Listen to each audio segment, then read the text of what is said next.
नमस्कार सांग मैंने जय Jagannath welcome to my another blog. तो आज गोटे फ्रेश ब्लॉग को आपण मैंने बहुत सारा जगह तो आशा कर बहुत भल थे मुझे ये बहुत भल अच्छी। तो चलते आज गोटे बढ़िया टपिकटा आपण सेयार कर। तो आप भावुथे मुझे कहीं भिड करचुअली मु तो रोचे सहर में माने टाउन उपर तो मु कौन बा ब्लॉगिंग करी घरे ही रोचे जमीक घरे रोचे केवल रोसईबास खावा पीवा केवल ही घर भिडटा कौन ही करी से आपण मन किसी बढ़िया बढ़िया कथा कहूँ। तो आज टपिक हूँ स्वामी स्त्री संपर्क केवल गोटे बह बंधन नुहे यह हृदयर एक पवित्र बंधन। यार कहबार अर्थ होती संपर्क रे दुई जन मनीष केवल जीवन को एकाठी करतु नहीं बरं निजर स्वप्न आशा दुख और सुख परस्पर बांटी दिंतु। जीवन आरंभ में सबकि सुंदर लगे दुई जन मध्य भल पाइबा थाए एकाठी समय कटार इच्छा थाए किंतु समय बढ़िया सहित जीवन दायित्व बढ़ी जाए। आजिकल दुनिया रे सबुठारु बड़ समस्या होची लोक मैंने परस्पर पाखरे रही मध्य परस्पर ठारू दूरे जाइछन्ति।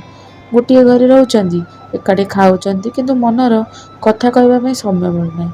मोबाइल अनेक लोक संपर्क रखुछन्ति किंतु निज जीवन साथी कथा हेबा समय अभाव होची। स्वामी स्त्री संपर्क में छोट बड़ कथार मध्य बहुत मूल्य रही। दिन सारा कष्ट करी घर को फेरी आसुवा स्वामी स्त्रींकर पदे कथा मन को शांत दे पारे। सेहीपरि घरर अनेक दायित्व नीरव संभाळुथिबा स्त्रींक पई स्वामींकर गोटे प्रशंसा मध्य तांका मनरे बहुत खुशी आनी पारे। एही संपर्क केवल भल समय पाई नुहे खराब समय आसिले मध्य दुई जन परस्पर साथी होई रहिबा भी यह बंधनर सबुठारु बड़ सौंदर्य। टंका तो समस्ते कमी पाबे घर सुविधा भी कमिजिब परिस्थिति भी बदल पारे किंतु दुई जनक मध्य थिबा विश्वास जदि रही थाए तेबे संसार पुणी भाव गढ़ी उठे। केबे केबे मतभेद रागभेद होता है किंतु गोटे मुहूर्त राग पाई वर्ष वर्षर संपर्क को सबुदिन भांगी छिन्न करदेवा यह केते दूर ठीक आपण माने कहतु तो।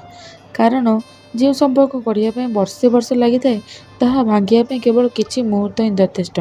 कौन ठीक कही ना सांग मैंने से आजिकालिका दुनिया तो स्वामी स्त्री ठारू अलग रहा पसंद करती एकाठी नुहे।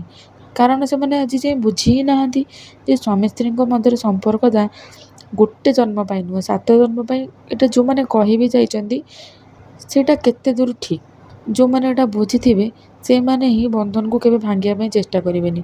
से स्वामी स्त्री संपर्क में सबुठारु दरकार जिनिस होची विश्वास।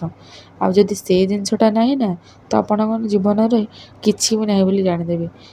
केवल स्वामी स्त्री संपर्क नुहे सबु संपर्क विश्वासर मूलदुआ होची सबुकिछि। कारण विश्वास तिले ही आमे सबु जगह तिष्ठि रही पारिबा। तेणिक से स्वामी स्त्री हुंतु किंबा शाशु शशुर हुंतु किंबा बापा घर हुंतु किंबा शशुर घर हुंतु। कौन ठीक कही ना सांग मैंने आपण मान कथाटी जब मोर निहते भल लगी मु तो जानी जदि भल लगी तो चैनल को सब्सक्राइब कर जमा भी भूलें। प्लीज सांग मैंने जदि चैनल नुआ अच्छा प्लीज छोट भौन टाइम सपोर्ट करूँ। चैनल को लाइक शेयर सब्सक्राइब कर जमा भूलें। आदि भिडियोटी भल लगी प्लीज सांग मैंने आपण मैंने कौर देखुं प्लीज कमेंट कर गोटे जनइबे।